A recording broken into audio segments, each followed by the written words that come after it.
Hallelujah. यीशु मसीह में मेरा आप सबको शबह शालोम शालोम। यहोवा बाप आपको बहुत सारी आशीषें और बरकतें दे।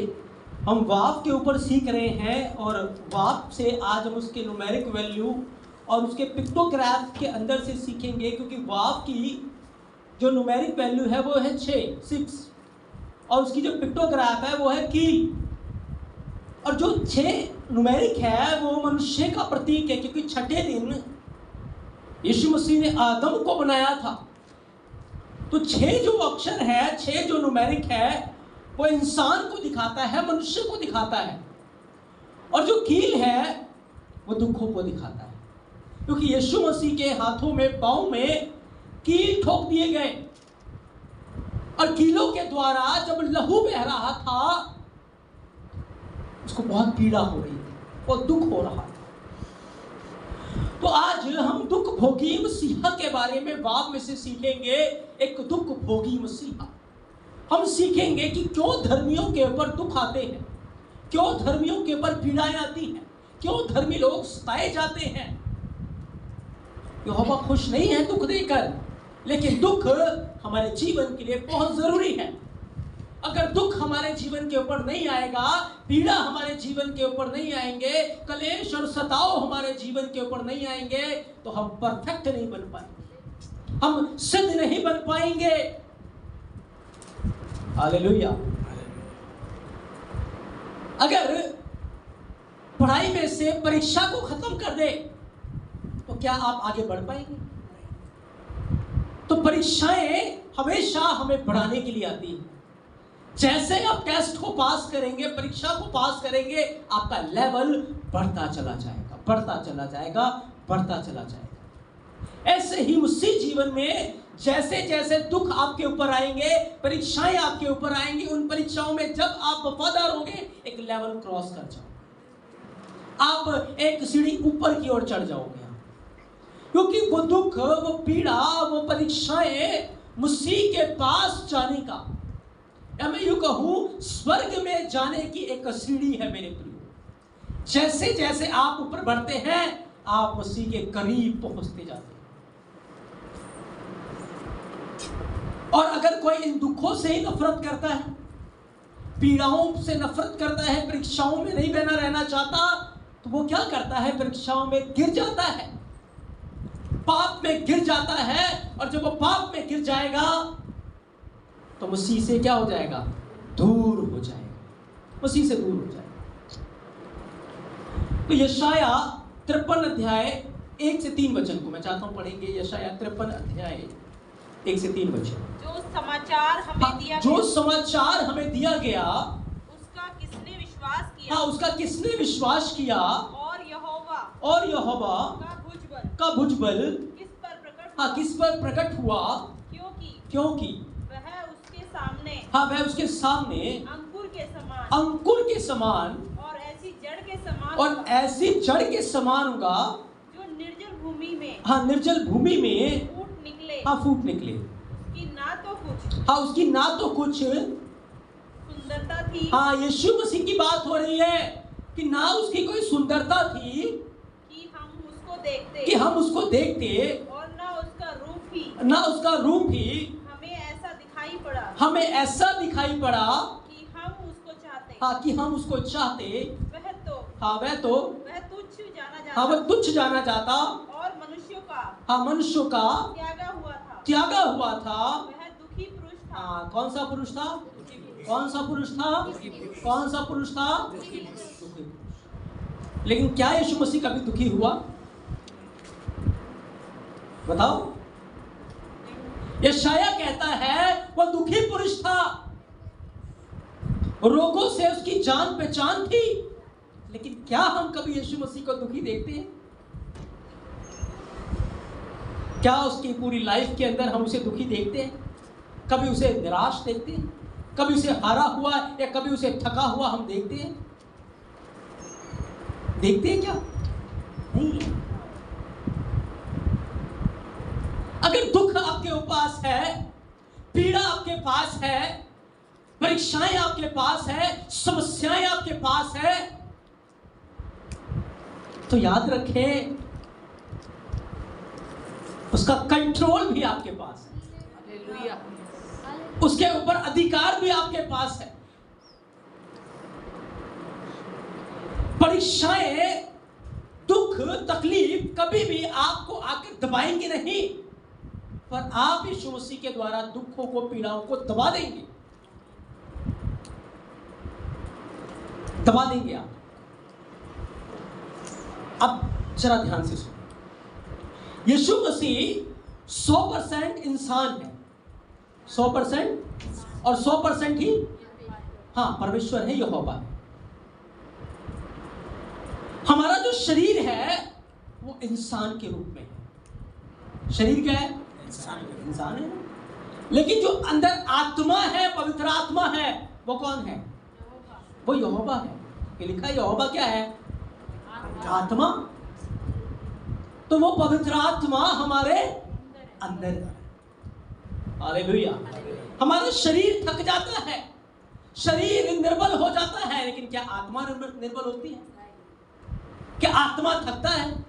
क्या आत्मा परेशान हो जाता है? क्या आत्मा हार जाता है? नहीं। इसीलिए तो बाइबल कहती है, आत्मा के चलाए चलो, आत्मा की बात के ऊपर ध्यान लगाओ, फिर आप थकेंगे, फिर आप निराश, फिर आप नहीं हारेंगे। तो यीशु मसीह ने आत्मिक बातों के ऊपर मन लगाया, उसने आत्मा की बातों के ऊपर ध्यान दिया और शारीरिक दुख को भूल गया। कभी शारीरिक दुख, कभी शारीरिक परीक्षाएं उसके ऊपर प्रबल हो ही नहीं पाई। एक तो है मसीह लोगों के लिए कुंजी, पौलुस और सिलास के हाथ और पांव में कील ठुके हुए, लेकिन कभी वो रोते हुए या दुखी नजर नहीं आते, पर कैसे नजर आ रहे हैं? आराधना करते हुए, स्तुति करते हुए। अब सोचे, अगर उनके हाथों और पांवों में कील न ठुके होते, उस पीड़ा में उस स्तुति न कर रहे होते, तो एक अद्भुत अनुभव उन्हें कैसे मिलता? जब आपको चोट लगती है या जब आप पीड़ा में होते हैं, आई ऊ करते हैं ना, चिल्लाते हैं ना, तो क्यों ना हालेलुया चिल्लाएं, क्यों ना स्तुति करें? आवाज तो तब भी निकल रही होती है ना, बताओ, नहीं निकल रही होती है ना?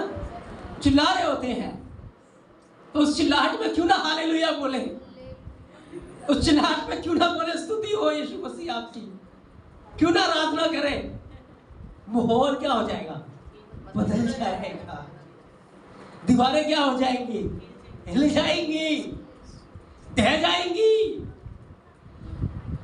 परेशानियां घर घर घबरा के भाग जाएंगी। कैसे? स्तुति करने से। हालेलुया। यरीहो की शहर बना थी, चक्कर मारना है, यहोवा ने कहा कोई बात नहीं करेगा, क्योंकि बात क्या करेगी ये? क्या चक्कर मारने से भी दीवार गिरती है? क्या सुना किसी ने? ये तो हमें बेवकूफ बना रहा है। वो ऐसी ऐसी बातें बोलते, पर यहोवा कहता बातें तो तुम करोगे, पर बातें क्या करनी है? जय जयकार की करनी। बातें तो करनी है, तुम्हें करते हो ना, पर बातें नहीं करनी। क्या करना है? जय जयकार। वही आवाज निकालनी है, वही एनर्जी लगाना है, पर उस एनर्जी को नेगेटिव वे में नहीं, स्तुति करने के लिए आपको इस्तेमाल करना है। दीवारें ढह जाएंगी।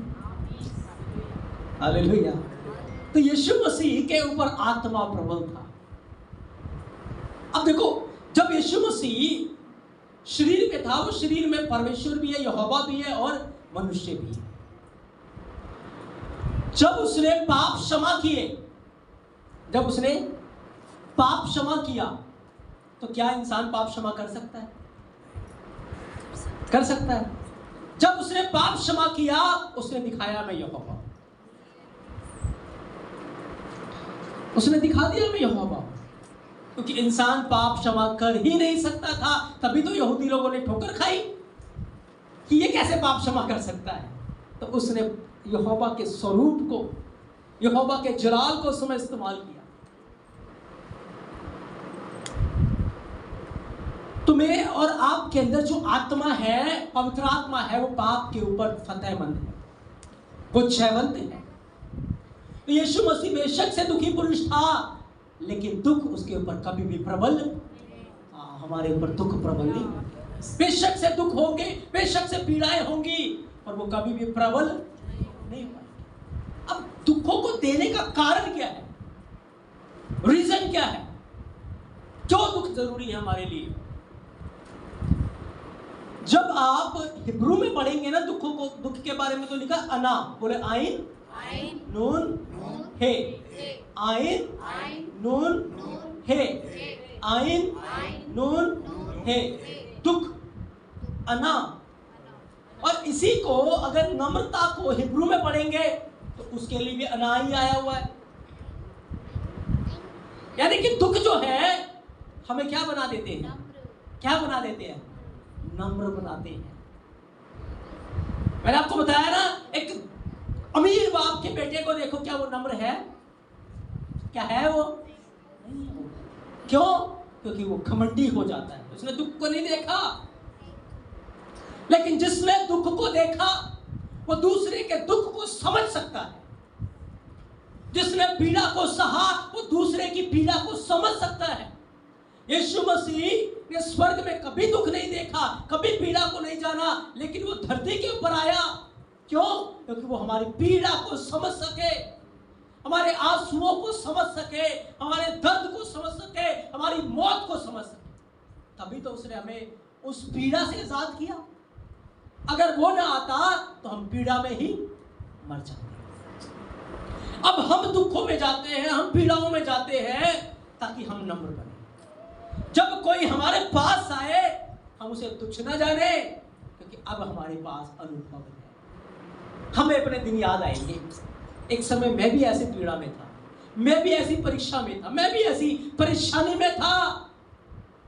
हम उस भाई के लिए, उस बहन के लिए शांति का कारण बन सकते हैं, उसके लिए आजादी का कारण बन सकते हैं, उसके लिए आनंद का कारण बन सकते हैं,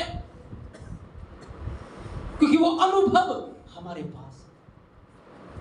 लेकिन अगर वो अनुभव ना होता तो हम उसे तुच्छ जानते। कभी तो लिखा है, पढ़े व्यवस्था विवरण 8 अध्याय 3 वचन।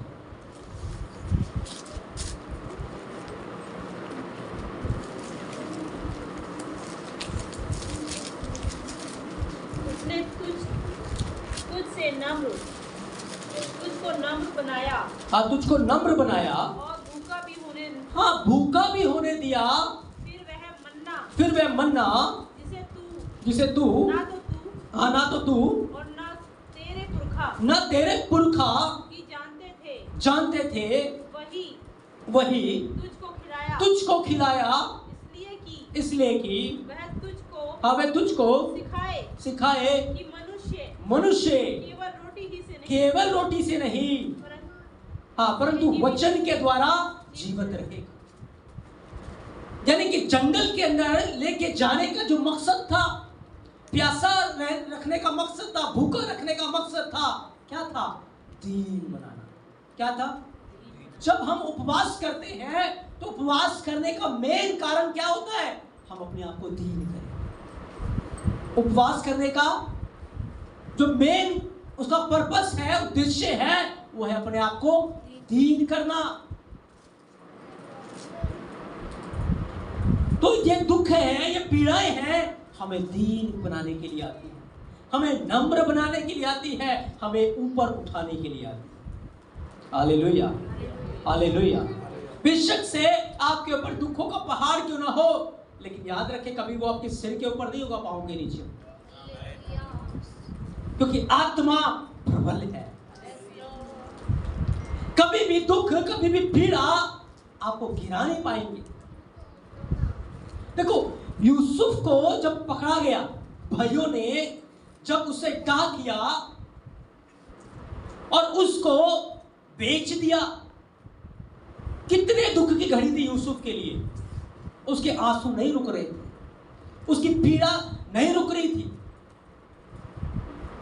पर यूसुफ के जीवन के अंदर एक बड़ी योजना है कि यूसुफ एक दिन मिस्र का प्रधानमंत्री बनेगा, मिस्र का राजा बनेगा। लेकिन उस यहोवा चाहता तो उसे डायरेक्ट राजा बना सकता था, उसके लिए कोई भी काम कठिन।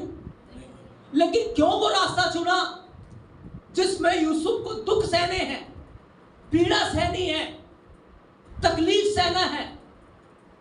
जब भाइयों ने उसे देखा ना, भाइयों ने उसके कोट को उतार दिया। उसके बाद एक सूखा कुआं था वहां पर, उस सूखे कुएं में उसे डाल दिया। उस सूखे कुएं में पता है सांप थे, बिच्छू थे उस सूखे कुएं में। यूसुफ सांपों और बिच्छुओं के बीच में है। सोच के देखे कैसा लगेगा। वो भाग भी नहीं सकता, वो हिल भी नहीं सकता, भाई ऊपर से मजे ले रहे हैं और यूसुफ सूखे कुएं के अंदर। सांप है, जहरीले बिच्छू है वहां पर, लेकिन एक भी सांप ने उसे टच नहीं किया, एक भी बिच्छू ने उसे टच नहीं किया। क्यों? क्योंकि यहोवा का आत्मा उसके अंदर था। वो दुख के ऊपर, उस मौत के ऊपर प्रबल था। दुख तो होगा पर दुख आपको दबा नहीं पाएंगे, दुख आपको गिरा नहीं पाएंगे, क्योंकि वो आपको ऊपर उठाने के लिए आए। हालेलुया। अब यूसुफ को जब कुएं से निकाला, इश्माइलियों के हाथ बेच दिया। यूसुफ रो रहा है, रो रहा है। आपको पता है इश्माइली उसको मार रहे थे, उसे बहुत दुख दे रहे थे। जब वो रास्ते में जा रहा था ना, उसकी मां की कब्र उसको मिल गई, क्योंकि वो उस रास्ते से जा रहे थे जो बैतलहम की ओर था, और राहेल को बैतलहम के अंदर मिट्टी दी गई थी, क्योंकि याकूब एक नबी था। उसको पता था कि एक दिन यहां से इस्राएली लोग, यहूदी लोग जाएंगे। क्या हुआ था, जब यूसुफ जा रहा था, उसे अपनी मां की कब्र मिली और वो अपनी मां की कब्र के पास गया और वहां रोने लगा, बिल्क बिल्क के रोने लगा। पता क्या हुआ? उसकी मां कब्र के अंदर से बोल पड़ी। उसकी मां कब्र में से बोल पड़ी, मेरे बेटे यूसुफ मत रो, यहोवा तेरे साथ है, तू इन लोगों के साथ चला जा, इनके वश में रह। वो अपनी मां से बात कर रहा वहां पे, क्योंकि धर्मी लोग मरते नहीं हैं, धर्मी लोग मरते आओ विश्राम करते हैं। नहीं विश्वास आपको? नहीं विश्वास? बाइबल में पढ़ना चाहते हैं? पढ़ना चाहते हैं? पढ़े यिर्मयाह 31 अध्याय 15 वचन।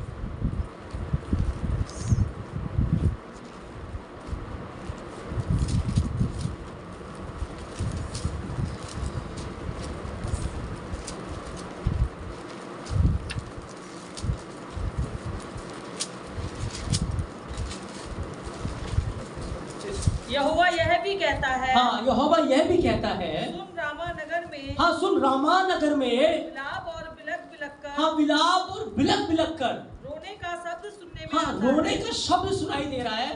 राहेल राहेल अपने लड़कों के लिए, अपने लड़कों के लिए, अपने बालकों के लिए रो रही है। तो क्या मरा हुआ व्यक्ति रो सकता है? बताओ, मरा हुआ व्यक्ति रोएगा? सुना कभी कोई मरा हुआ रो रहा है? इसका अर्थ क्या है? राहेल जिंदा है। राहेल खबर के अंदर भी रो रही है। आपको पता है, इसी सड़क से, इसी मार्ग से एक दिन यहूदियों को भी बंदी बनाकर लेके जाया गया था। जब नबूकदनेस्सर आया, उसने इसी मार्ग से यहूदियों को बंदी बनाकर वो बेबीलोन लेकर गया। तब राहेल रो रही थी। लिखा है, अब आगे पढ़ेंगे वचन में। और अपने लड़कों के कारण, अपने लड़कों के कारण शांत नहीं होती, अशांत नहीं होती थी, क्योंकि वे जाते रहे, क्योंकि वे जाते रहे। यहोवा यूं कहता है, यहोवा यूं कहता है, रोने पीटने और आंसू बहाने से रुक जा। हाँ यहोवा ने उत्तर दिया, क्योंकि जब धर्मी रोएगा यहोवा चुप नहीं बैठेगा। जब धर्मी लोग रोएंगे, जब धर्मी लोग चिल्लाएंगे, जब धर्मी लोग दुहाई देंगे, यहोवा मौन नहीं रहेगा, वो शांत नहीं रहेगा, वो उत्तर देता है मेरे लिए। वो पुकार उठता है। यहोवा ने पुकारा, यहोवा ने उत्तर दिया। क्या उत्तर दिया? क्योंकि तेरे परिश्रम का फल मिलने वाला है। तेरे परिश्रम का फल मिलने वाला है। और वह शत्रुओं के देश से लौट हाँ, आएंगे। वे शत्रुओं के देश से लौट आएंगे। किसकी बात हो रही है? ये यहूदियों की बात हो रही है ना। शत्रुओं के देश से लौट आएंगे। आगे हाँ, अंत में तेरी आशा पूरी होगी। अंत में तेरी आशा पूरी होगी। यहोवा की यही वाणी है। यहोवा की यही वाणी है। तेरे वंश के लोग, तेरे वंश के लोग अपने देश में लौट आएंगे। अपने देश में लौट आएंगे। निश्चय मैंने अप्रेम को यह बातें कहकर हाँ, विलाप करते सुना है। विलाप करते सुना है। तूने मेरी ताड़ना हाँ, की और मेरी ताड़ना ऐसे बछड़े की सी हुई हाँ, जो निकाला ना गया हो। हाँ, देखो ताड़ना हुई, पीड़ा मिली, लेकिन राहेल रो रही थी। कोई प्रार्थना करने वाला था, कोई आंसू बहाने वाला था, जिसकी प्रार्थना को सुनकर, जिसके आंसुओं को देखकर यहोवा ने उत्तर दिया है। हालेलुया। तो जब यूसुफ जा रहा था तब भी राहेल अपने बेटे के दुख को देख नहीं पाई और वो पुकार उठी, अपने बेटे से बात कर रही थी। और जब यूसुफ ने इन बातों को सुना, उसे बड़ी तसल्ली मिली, बड़ी हिम्मत मिली। फिर इस्माइली उसको मार रहे, यहोवा ने एक बड़ी तूफान को भेज दिया। और जब तूफान आया तो इस्माइली डर गए, घबराने लगे कि ये कभी इस लड़के के कारण तो नहीं आया है। तो उन्होंने कहा हम इस लड़के से माफी मांग लेते हैं। तो सब आकर यूसुफ के चरणों में गिर गए और उससे माफी मांगने लगे और कहा तू प्रार्थना कर कि ये विपत्ति हमसे टल जाए और हमारी जान बच जाए। तो यूसुफ ने जब प्रार्थना की, विपत्ति टल गई। तब उन्होंने अंगीकार किया कि सच में तेरा यहोवा जीवित है, वही परमेश्वर है, वही एलोहिम है। हालेलुया। तो विपत्ति तो थी, दुख तो था, लेकिन यहोवा उसके ऊपर है। उसने हमें उस विपत्तियों के ऊपर, दुखों के ऊपर रखा है मेरे प्रिय। वो हमारे सिर पे नहीं है, हमारे पांव के नीचे।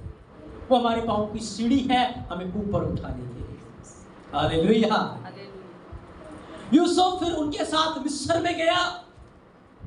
कितने पीड़ा, कितने दुख उसके जीवन के ऊपर। जैसे वो दुखों में से निकल रहा, एक सीढ़ी आगे बढ़ रहा। पोतीफोरा की बीवी ने उसके ऊपर नजर डाली, उसके वस्त्र ही उतारे। शैतान क्या चाहता है? वस्त्र में देखना नहीं चाहता, वो वस्त्र उतार रहा है, वस्त्र उतारना चाहता है। लेकिन यूसुफ ने धार्मिकता के वस्त्र पहने हुए।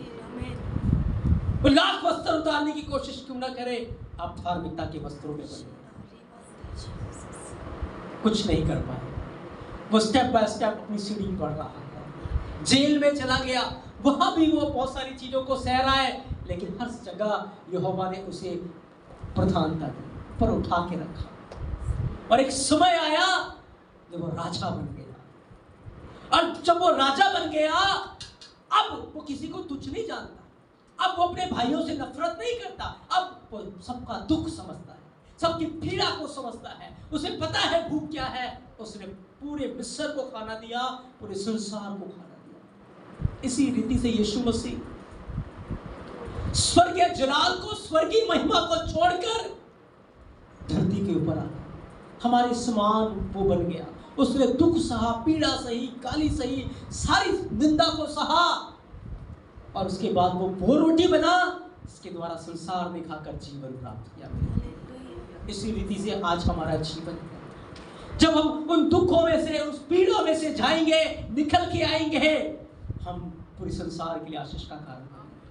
हम आशीष का कारण बनेंगे, हम दूसरों के आंसू पोंछ पाएंगे, हम नम्र बन पाएंगे, हम दीन होंगे, हमारे पास एक जय का अनुभव होगा। हालेलुया। क्योंकि कौन, मैं चाहता हूँ वचन पढ़े, रोमियो 8 अध्याय 37 वचन, रोमियो 8 का 37।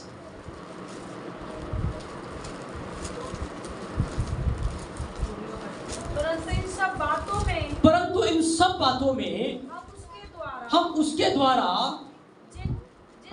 जिसने हमसे प्रेम किया, जीवन से बढ़कर है, क्योंकि मैं निश्चय जानता हूँ न मृत्यु, न जीवन, न स्वर्गदूत, न प्रधानताएं, न वर्तमान, न भविष्य, न सामर्थ, ना ऊंचाई, ना गहराई और ना कोई और सृष्टि हमें परमेश्वर के प्रेम हाँ, हमें परमेश्वर के प्रेम से जो हमारे प्रभु यीशु मसीह हाँ, हमारे प्रभु यीशु मसीह में है अलग कर सके। हाँ, कौन अलग करेगा? क्या नंगाई, क्या भुखाई, क्या अकाल, क्या मृत्यु, क्या क्लेश?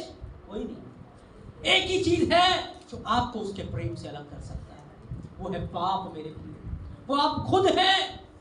जब आप बुराई करते हैं, आप पाप करते हैं, आप गुनाह करते हैं, अपने आप को उससे दूर कर देते हैं। कोई भी पीड़ा, कोई भी क्लेश, कोई भी दुख हमें मसीह के प्यार से अलग, वो तो बढ़ाने के लिए है, वो तो ऊपर उठाने के लिए है।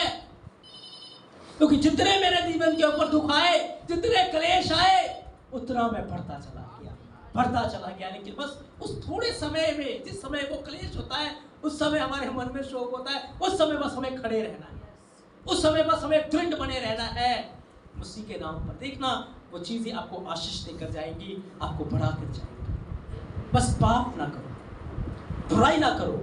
हो नहीं सकता आप जैसे हैं वैसे रह जाओ, हो नहीं सकता कि आप बढ़े ना। बस दुखों को अपना काम करने दो, परीक्षाओं को अपना काम करने दो। वो आपको बढ़ाने के लिए आए हैं। वही आपकी सीढ़ी है, उस सीढ़ी के ऊपर पांव रखकर आप आगे निकल जाए। हालेलुया।